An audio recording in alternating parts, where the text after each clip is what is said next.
Welcome back to Limewood Games. We are making great games this time, I think. We made a hit last time. Yeah, exactly. We made quite a name for ourselves last time. And we saved up a lot of capital. 1.3 million! So, if we want to grow it more, then it's a good thing to move into a bigger office where we can get some co-workers. So let's do it. Here we go. Oh, it's great. It's so much bigger, so much space. And Limewood Games, it says here on the outside, and there's some kind of I'm not sure what that is actually. Is that clock in? Is that what's called? I don't know. Clock-in machine. Welcome to your new office. Now that you have a bigger office, you can also hire staff and forge a world-class development team to make even better games. Thank you.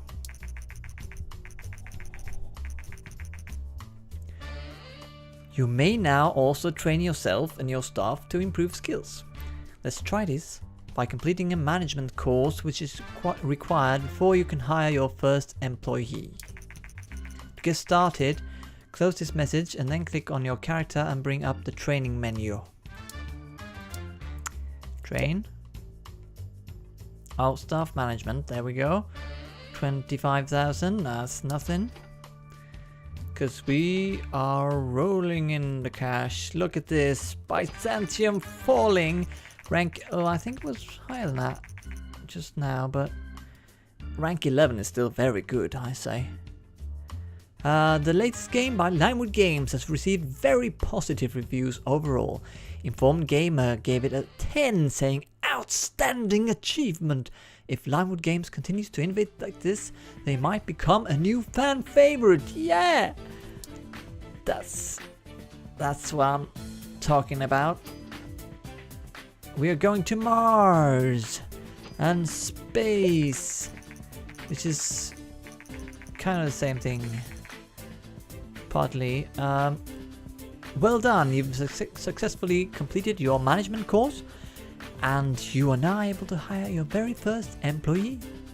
To get started, close this message and then click the fill position button, which is visible near the big desk. This big desk with a hole in the middle where I guess they put all the wires. Today, Nintendo announced the much anticipated successor to the popular TES console. This is the greatest console we have ever built. It comes with state-of-the-art 16-bit graphics and sound. It is simply super, and that's why we decided to call it the Super TES. Fans around the world have been waiting for this moment, and it seems that they will not be disappointed. Well, let's... before you hire someone, you have to advertise the open position, set an advertising budget, and decide how you want to test your applicants. A high budget will increase the number of applicants, and the different tests will help find people with the right balance of design and technology skills. So what do we want? I think our character is pretty well balanced, and I think it's good if we get someone who is more of an expert in the field. So we'll get someone, we'll test complex algorithms, which would get someone with high technology. Game demo, I think would be balanced, and showreel is more design. But we're going technology, and we don't have a huge budget, so maybe let's go for 150,000. Well, let's see who we find. But it seems that Limewood Games has recently moved into an office in a well-known technology park and is now searching for employees. That's right. The company, which is known for games such as Byzantium Falling and the Slim Pencils, has reportedly operated at the garage until now. One of the many fans of Byzantium Falling commented, "I can't believe that they didn't even have a proper office until now and that those games were created by only one person. I'm really looking forward to their future games. Well, I hope you won't be disappointed. And the search for the open position is complete. You can now review the list of applicants and hire someone for this position. Don't forget that you can always train your employees to improve their skills. So this is the first one.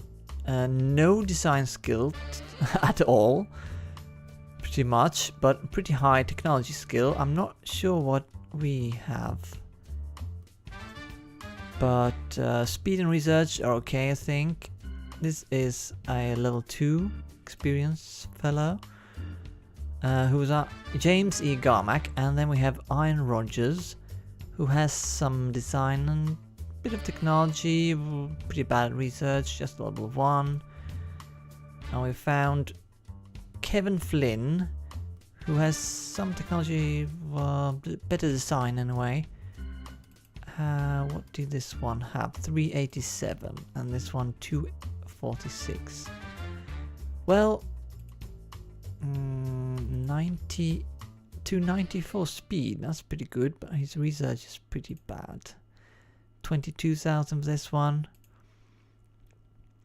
Well, we're going for technology specialist, so why not try this? I don't think I've tried anyone with such a low score in something before, so let's give it a go.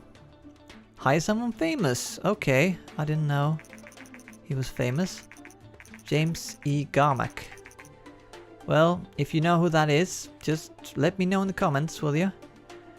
Congratulations on your first hire. New employees have to settle in before they become fully effective.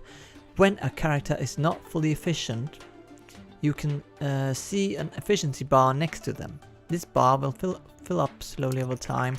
It's usually a good idea to give your new staff a welcome training to get them up to speed quickly. This will maximize their efficiency way faster than normally. To do this, close this message and then click on the character to bring up the action menu. New research available, medium games. So we've been making small games up to now. Let's see, it was training, yeah, staff welcome training. There we go. And what are we? If we want to create hit games and have a world-class team, then training is important. For best results, train your staff regularly, but don't overwhelm them with too many sessions at once. There are different training options available. Some options are better to increase certain skills than others. Experimenting is the best way to figure out which training options fit your plans. It's useful to have a mix of specialists and all-rounders in your team, but aim to have at least one design specialist and technology specialist. So we've already got technology specialist. We've got 300 in all skills here, and we are level 3. Then we can train these. Book studies, 5 research points. That's not a lot, and pretty cheap. These you can pretty much guess from the name which study actually gives you what. So Game Dev Gems would probably be all-rounded, I think. Make me think. I think it's research. Game design for pirates would probably be design. Don't repeat yourself. Speed, maybe. Mostly, I think they give multiple stats on these. And code incomplete would be the technology. I think we're going to try to keep our main guy, Limewood, here. Pretty even. Pretty unspecialized. So Byzantium Falling is now off the market. It sold 243,952 units and generated over 1.7 million in sales. 1.7 million, and we have 1.8, which means that this game really sold so much better than everything else we've done so far. So let's make another one of those, shall we? Maybe we should research something. Better user experience, maybe a new topic. Prison, vampire, military, I think a prison theme would be pretty interesting to try. So now we are both pretty inefficient actually still. Maybe we could train him a bit in some tech. Let's do that. Let's try that. Bit of training. Maybe we could train Limewood as well with the Game Dev Gems. And today, the new game platform Super TES by Ninvento has been released. So we could develop games for that now, if we'd like to. Here we see we get a lot of design with that one, apparently, and you got a bit of speed, I think. And you get technology as well, so this one is pretty rounded, well-rounded. And this one, oh, it's done. Okay. That's good, because I think that we need to maybe, let's see, and the engine, if it's, no, we just have one thing. So I think we need to develop a new game. Let's try prison and simulation, because, you know, prison simulation could actually make a pretty good game. I wonder if anyone has thought about that yet. What should we call it? Maybe... Is it prison simulator? And you... Who are you? Who are you playing?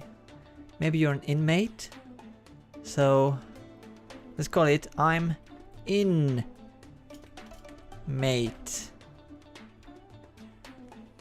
Terrible, I know, but let's call it that. It's a simulation. We know simulations are great for the PC. I'm not so sure simulations will be great for any other platform. So let's go with PC. It's cheap anyway. And let's make it for everyone. Should it be 3D graphics? I think 2D graphics would be fine. Yeah, that'll be great. 2D graphics. Prison simulation game. And we know the gameplay is very important for a simulation game. And I think story quests not at all important. So we cannot have a linear story and simple cutscenes. Maybe we take out the linear story.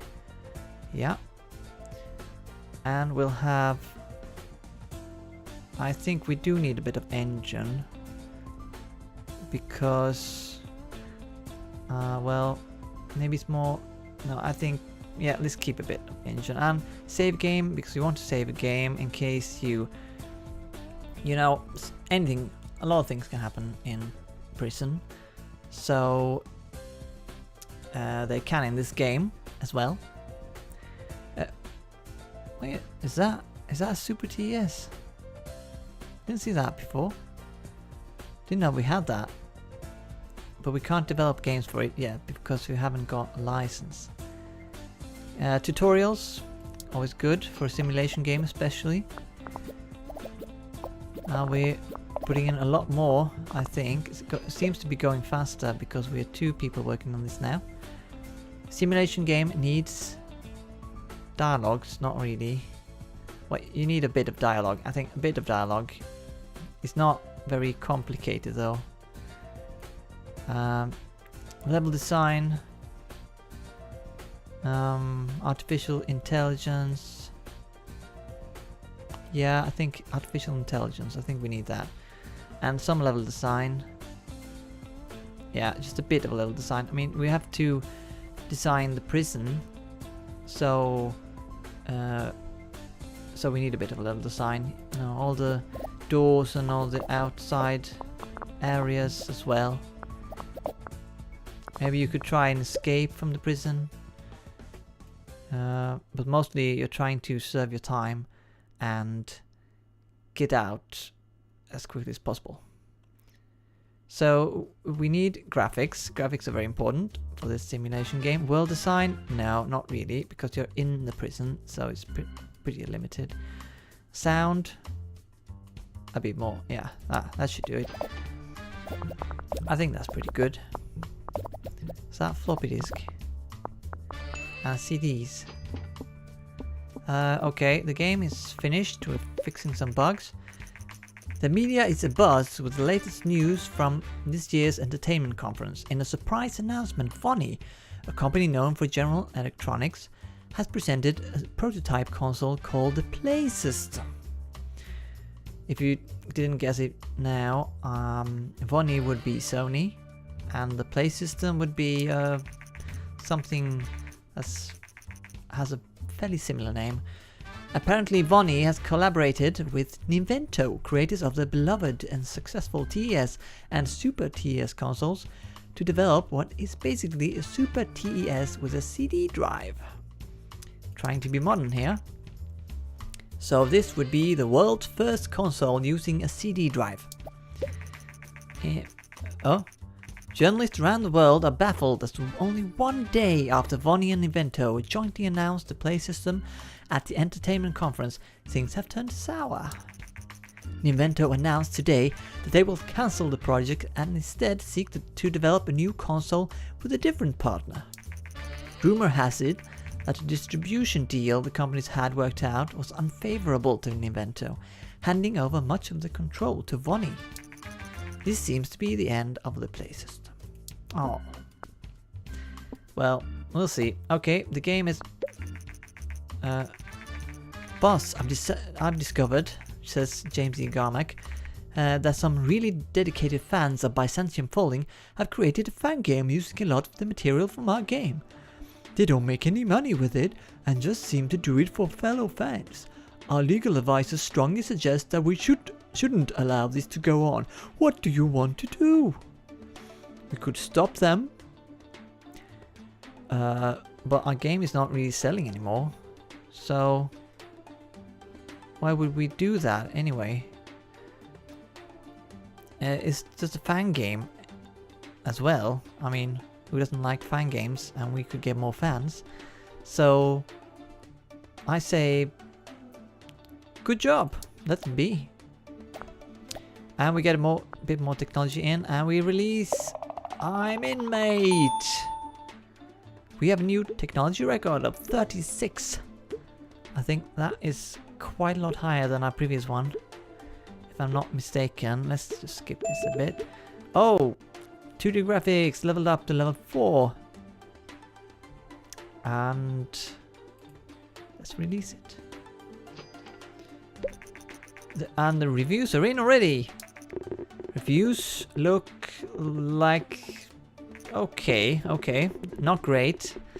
7, 8, okay, maybe it could be a bit better. Very good, very good. I mean, not just good, just very good.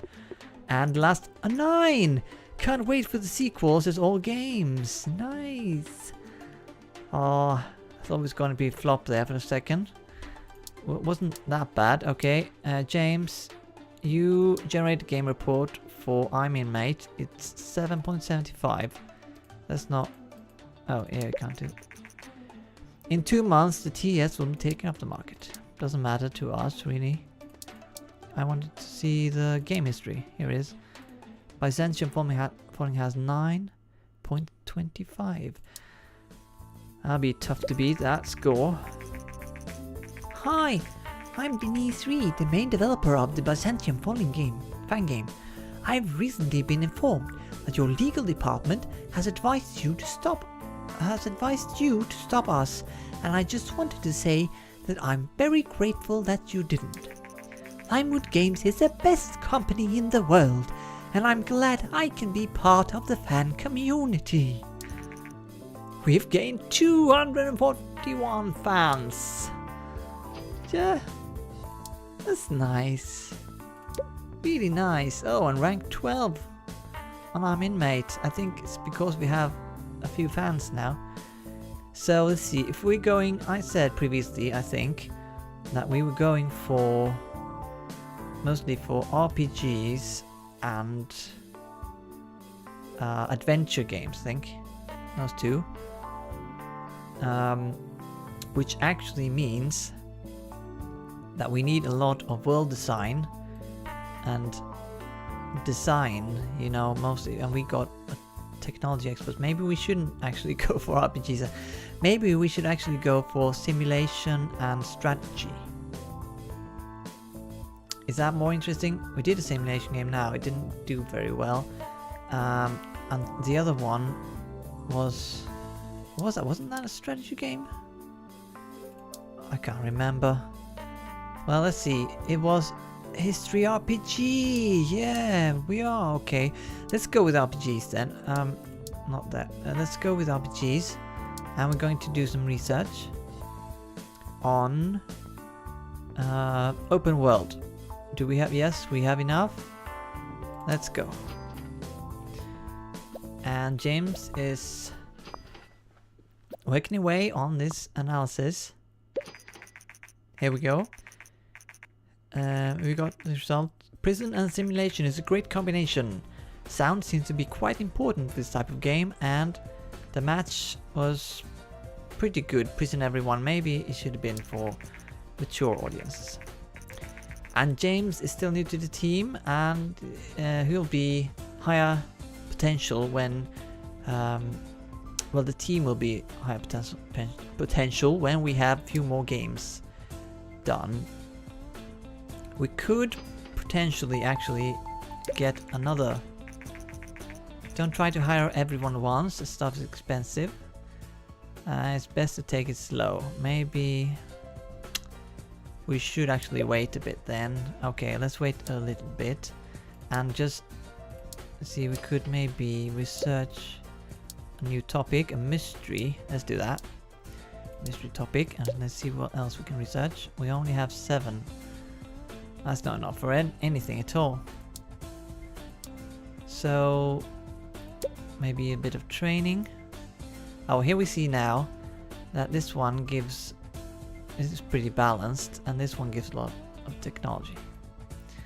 So let's go for speed. That's always good, I think. Do some speed training. TS is no longer supported. So I mean, mate, it's now off the market. It sold 78,000 units and generated 500,000, a bit more than that in sales. So not horrible, but not great. I mean, not compared to Byzantium Falling, which was a great hit. We have to wait now for Limewood here to actually finish this training. It's got a lot more speed actually, and some research too. A few points into that. Okay, now we're ready to make another game. And it's going to be a mystery adventure. Let's make a mystery adventure game for the PC. That's always a safe bet, I think. Mystery is for everyone. That's what I say. So let's do it. And let's call it... what should we call it? Mystery. Okay, so what is the game about? It's an adventure game. We're going to solve a mystery. The mystery is... Well, you don't know that. I don't want to spoil the game too much. But you start out in a small town and someone calls you up and says it's a mystery and you've got to find the secret chamber of pots. Let's call it that. The chamber of pots. Yeah, that's great. And adventure game in 2D graphics, or should we go with 3D graphics version 1? 3D adventure game. Sure, let's try. We need to train this 3D graphics anyway. And for adventure game, I think we need not a lot of engine, just a tiny bit, and a lot of story and quests.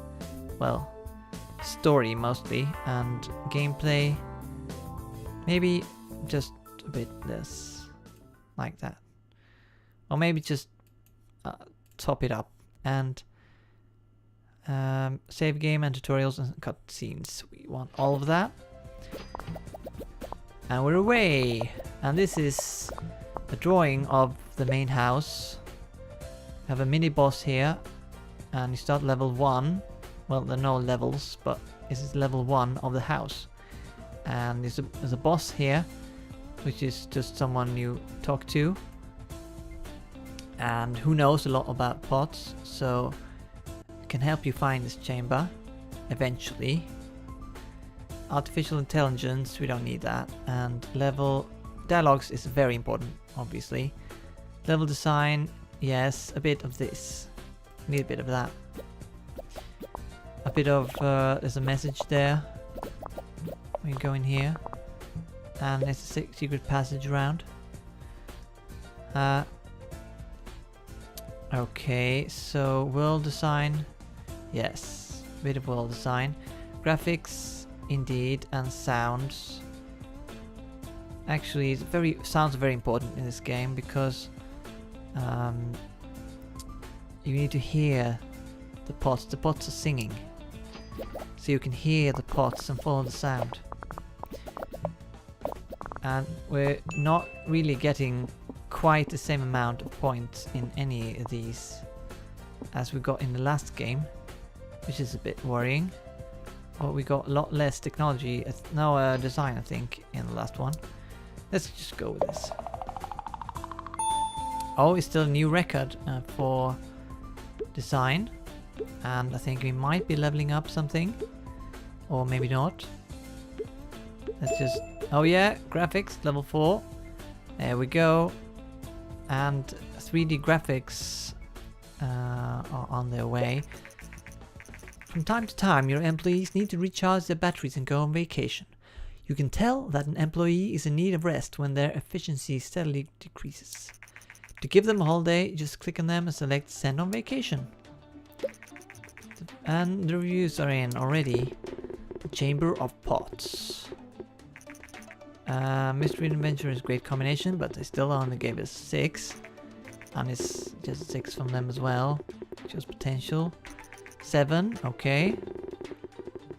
That's better. And 6. Okay, not a great game then.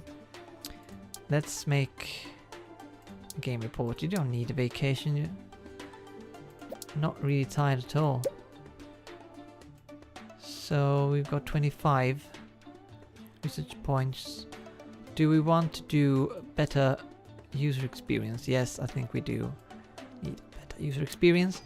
And then when that is done, I think we might need new topics. So we'll oh yeah, we do get research points from this as well. And we got results that mystery and adventure is a great combination, and sound is not very important for this type of game, apparently. And we put that very high. Get some research into a topic. Movies.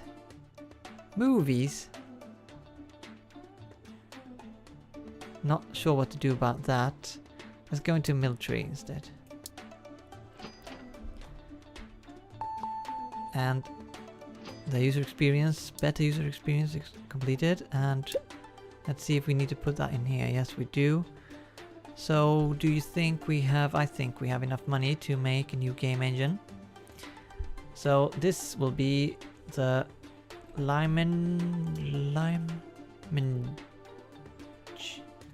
what am I doing? Lime Engine X. It's a new one. Lime Engine X. Oh, I need to put something in it. So we get this, dialogues and that thing. We still keep the 2D graphics. Yeah, that's good. And 280,000. At least we get a lot of I think we get a lot of, yeah, research points from doing this. And then I think James needs vacation, actually. Chamber of Pots, not quite selling that well, but we do get a few fans, apparently. Some people like it. We sold 34,000 now, so it's not that bad. We're not getting a whole lot of research points. And now the Chamber of Pots is off the market and sold 34,000 units and generated 240,000. So even worse than our previous game. And way worse than Byzantium falling. Maybe we need to get into RPGs again, because that seems to be what people like. And the new engine, Lime Engine X, is now complete. Go on vacation, James. You need a bit of a rest. And we need to make a great game. But can we do something before James comes back? Maybe new topic? Hospital, let's do that. That should be pretty quick. Dear Limewood Games, we have followed your progress in recent years and would like to extend this formal invitation to participate in the biggest game convention on the planet. Games, Games, Games, also known as G3. By having your own company booth at G3, you can gain a lot of fans and hype for your games, and we think our audience would love to see you there. We will contact you yearly with booth options. Hope to see you at G3, the G3 committee. Why, thanks. And I think we'll do that when time comes, maybe, if we have a game in the pipeline, but not yet.